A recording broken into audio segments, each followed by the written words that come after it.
You know what we doing?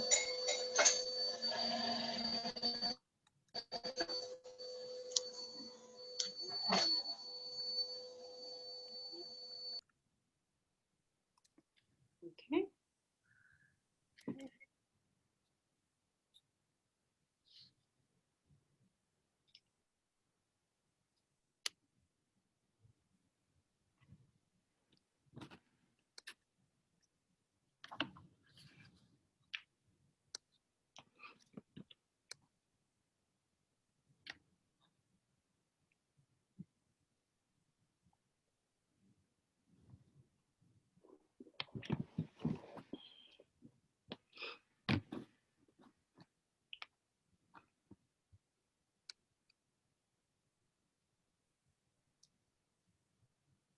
Mr. Fraser, are you going to go ahead and get started? All right. I will. I didn't know Ms. Killian was going to start speaking or not, but I guess not. Hey, I told you that I would introduce you, and you said, no, I'm good. So I'm going to let you introduce yourself, Mr. Fraser. All right.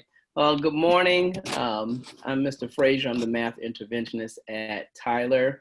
And what we're doing today is we're having what we call a TTT, or Together Tigers Triumph. Basically, we sit down and go through some of the math skills and processes that we're going over at school or right now on Zoom, and then things that you can anticipate coming up in the near future. So what we try to do is just sit parents down and be able to go through the things that we're covering, and then give you an opportunity to ask any questions about any processes or things that you can do at home to help your individual scholar. I'm going to go ahead and share my screen because I have a slideshow that I put together that'll be easy to follow along.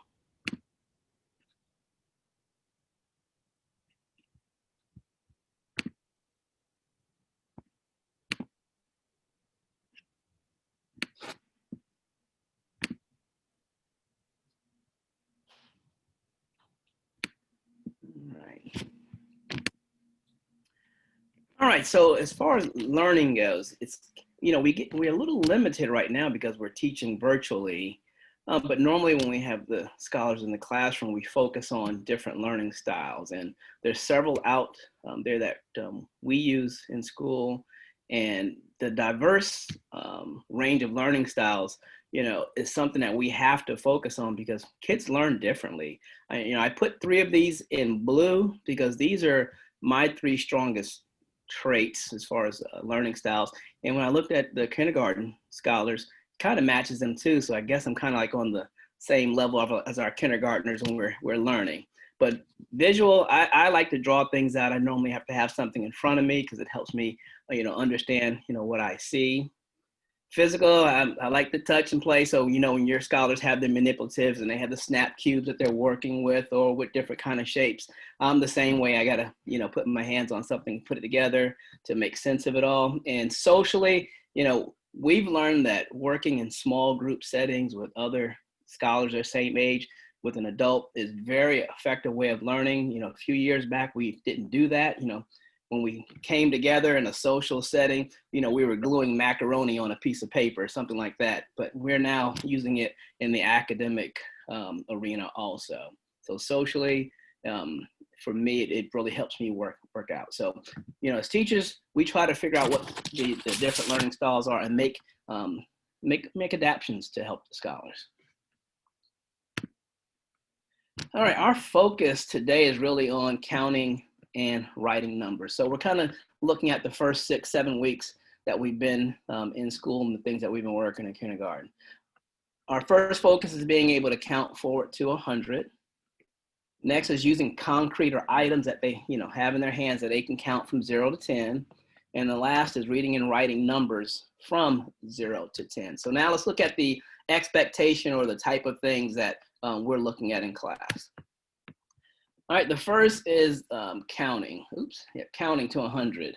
Initially we did an assessment of counting from 0 to 25, and so far we've had about a 30% success. So the scholars coming in, about a third of them can actually do that already. So that's a good thing for some of your parents. We'll keep assessing throughout the year, but this is our timetable that we're following January, we'll count up to 50, March up to 75. And when we get to the end, we'll assess all the way up to 100. A couple of things that we have to kind of point out when we're counting. If a scholar is counting and all of a sudden they have a problem, let's say with the teens, because that's usually that transition that they have a problem with. So if they, say 10, 11, 12, 20, we have to stop at 12. That's what we stop at. Even though at home, you give them a nudge so they can keep going. But when we have our official assessment, we stop wherever there's a number that skipped. So just to let you know, when you see the assessment, if you say, hey, wait a minute, my baby, I know she can count higher than that, that's the reason why.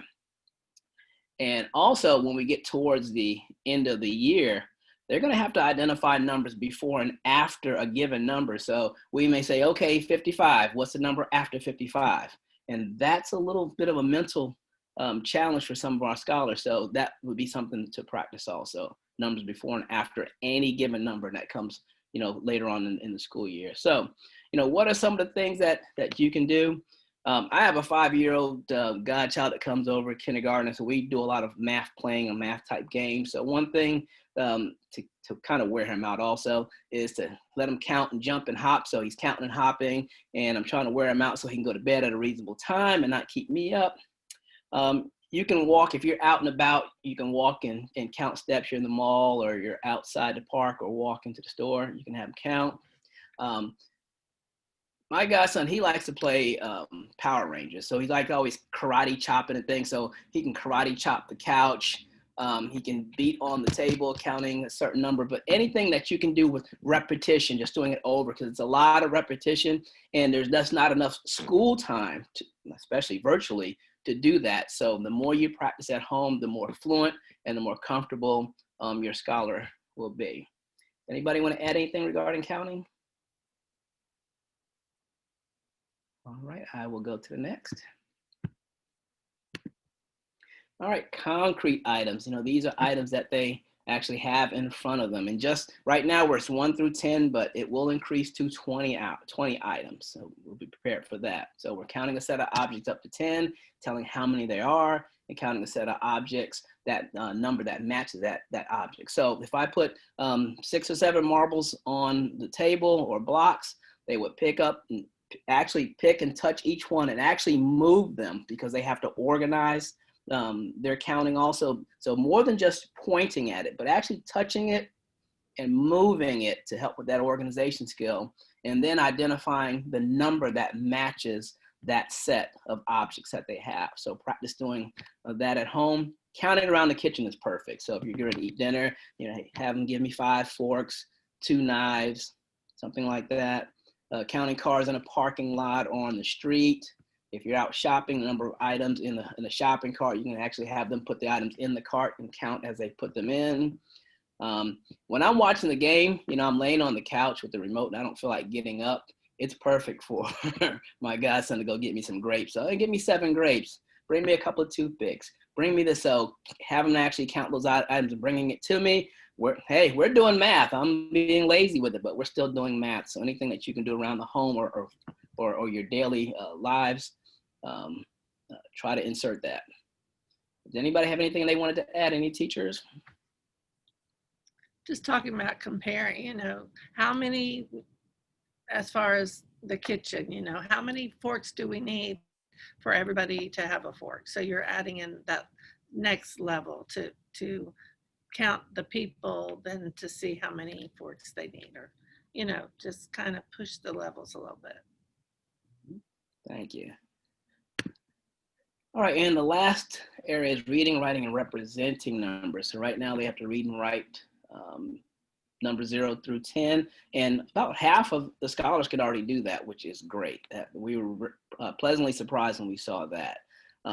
They also have to identify numbers 0 through 10 in any order, and also be able to write them. So if the teacher says number 7, they have to be able to identify that number 7. So it may not be in perfect order from 0 to 10. So just understand that. So what are some things you can do?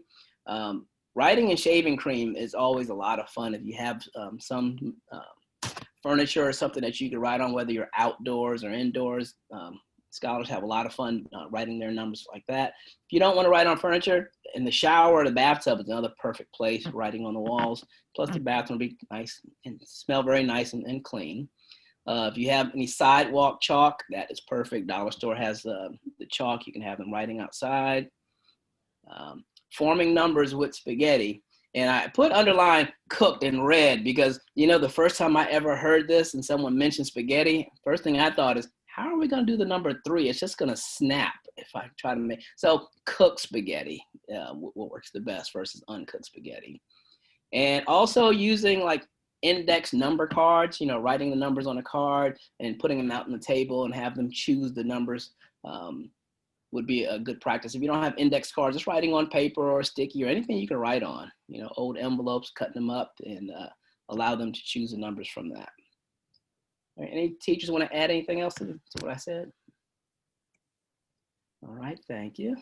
All right, so now that I kind of went through the basic things that we've, you know, been talking about with your scholars over the first 6 weeks, you're one of 3 parents sitting there. You see what your scholars are doing on Zoom and you see the interaction they have with their teachers. And you could be sitting there going, you're not talking to me because my baby got this. I sit there and watch her. My baby can count. She can even go backwards. So she's not talking to me. You could be parent B, which says, you know what, I see what my kid's doing. I come and check on them and, you know, they make a few mistakes here and there, but I think we're on track. I think we're doing okay. And then there's that parent C that may say, I have to come back every minute to check.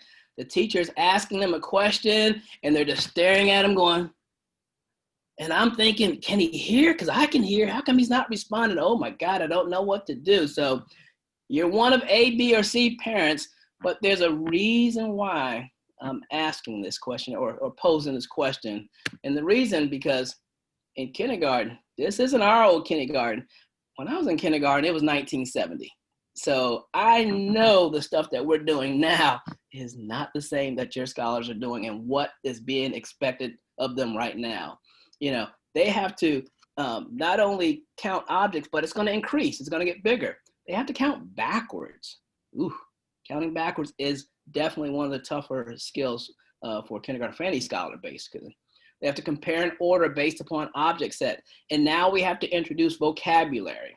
So I put in blue some of the things that they're going to see and the questions they're going to be asked: more, fewer, same, least, greater. So it's no longer saying, give me the bigger number. No, they're going to hear vocabulary now being used. They work with not only shape patterns, but number patterns and have to identify what the core is. And when I first started teaching, I didn't even know what the core was. So now we're teaching this to 5-year-olds, using vocabulary, similar, difference, repeat. So these are things that their teachers will say when they're asking them questions. Adding, subtraction, and fractions. Good gracious. 5-year-olds and fractions, well, it's more like sharing and finding fair shares, but it's still the basic fundamental understanding of fractions. So I know we didn't do that in 1970. Creating graphs from collected data, wow. And solving word problems. You may be saying, I can't even read. What are you talking about, word problems? Yeah, they're going to be solving word problems. So the complexity and the instructions and the things that they have to, you know, not only listen to, but put those instructions into action. And, you know, even when we're teaching up to 5th grade, we're using vocabulary and some of them are still giving us that same look like, huh? And then you wonder, is your volume on? Because you're not replying right now. So there's a lot to be done. There's not enough time in class to do everything that we would really love to, especially virtually. So we desperately need your help at home to help your scholars continue to improve in their math skills and the things that they learn and understand. All right, that's all I have from the math section. If anyone has any questions for me, feel free to unmute and ask. And do I need to keep sharing? If I can stop sharing.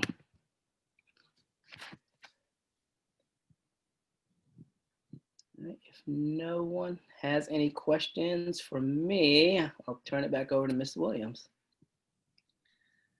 Great, thank you, Mr. Frazier. We really appreciate you sharing some of that information. Yeah, thank you. Actually, I'm going to have Ms. Langley go ahead and share a little bit of information about where we are in terms of language arts right now, and then we'll bounce back to me. Okay. So as you know, we've been doing some assessing. It's called the Phonological Awareness Literacy Screening. It's kind of giving us an idea of where our scholars are and where we need to, what things we need to work on. One of the things that is very important as a basic, foundation of learning to read and write is our letters and our sounds. So, you know, a lot of kids can sing the ABC song and things like that, but that's not really knowing their letters. They need to be able to identify their letters out of order, no matter where they see them. There are so many different fonts now with so much technology. So being able to recognize letters in their environment. So that's something you can help with as you are going through your everyday life, you know, seeing labels, seeing signs, you know, maybe point to a letter, pick out letters that you see, ask what they are, ask what sound they make. You know, just the basic foundations that we have to start there and build on that. So those are some things that you can just throw into your daily practice, and kids don't even know they're learning. You know, it's just mom's asking questions or dad's asking questions. So kind of to reinforce what we're doing here at school.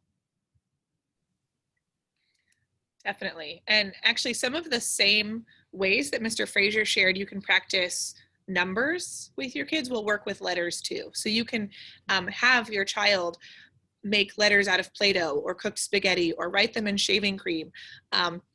Any and all hands-on activities that you can do with your child to support what we're doing virtually in the classroom is really, really helpful because as we said earlier in the presentation, one of the ways that kids learn is by touching and doing and getting their hands on things, which is really hard for us to provide for them virtually. So in addition to learning letters and sounds, which is, you know, our very first step, we want to be increasing your child's concept of word understanding. So concept of word is the understanding of how print or text is written in a book, in a poem, etc. So one thing that you can do that is really, really easy to do is when you are doing a read aloud. So like, for example, here's one of our books from this week. We read several Elephant and Piggy books this week, but one of them was this one here called I Will Surprise My Friend. And one of the things that we are going to have your children do as they start to learn to read is to point at each word as they read. So you can model that when you do a read aloud. So when I read these books, I try to model some of it. I don't do it for every single word of the book because that's kind of obnoxious, but you can do it as you read. So I could read it like this. I will surprise my friend. All right. And as you read, point at the text as you're doing it. It's really helpful with books like these where there are only a few words per page. So you can, you know, read it and point. Look. All right, I won't read you the whole book. I've already done it, and I'm losing my voice from reading Elephant and Piggy this week. But that really, really helps your scholar see where the words are, what the words look like, to realize that there are multiple words in a sentence. So, you know, a lot of kindergartners don't necessarily realize that this is a word, and this is a word, and this is a word, and those spaces show us the difference between words. So that's just something simple you can do as you're reading to your child every day. Remember, the expectation is that your child is reading or is read to for at least 20 minutes every day. And that is our main homework that we would like for you to do. I cannot tell you all the benefits of daily reading to your child. So keep reading with your child. If you have any questions about reading to your child, please let us know. We're more than happy to share strategies as we go. All right, Miss Baldwin or Miss Lewis, do you have anything to add that I didn't cover? Okay, awesome. All right, families, does anybody have any questions for us? Anything we can help you with in terms of, especially helping your child succeed, because that's what we're here for. We're here to work as a team. So we will open the floor to questions. Sorry, I'm going to turn my mic off for a second.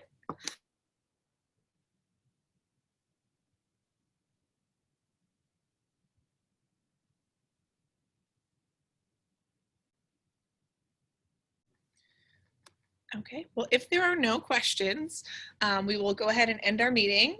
If you come up with something later, please reach out to your child's teacher. And if we don't know the answer, we'll do our best to find the answer. You know, we do recognize all the work that you are putting in to help your child succeed. Learning virtually isn't easy for anybody, and we do see all of the work you are doing behind the scenes. And sometimes not behind the scenes, we see you right there. So we'd really, really, really appreciate it. We thank you for everything you're doing.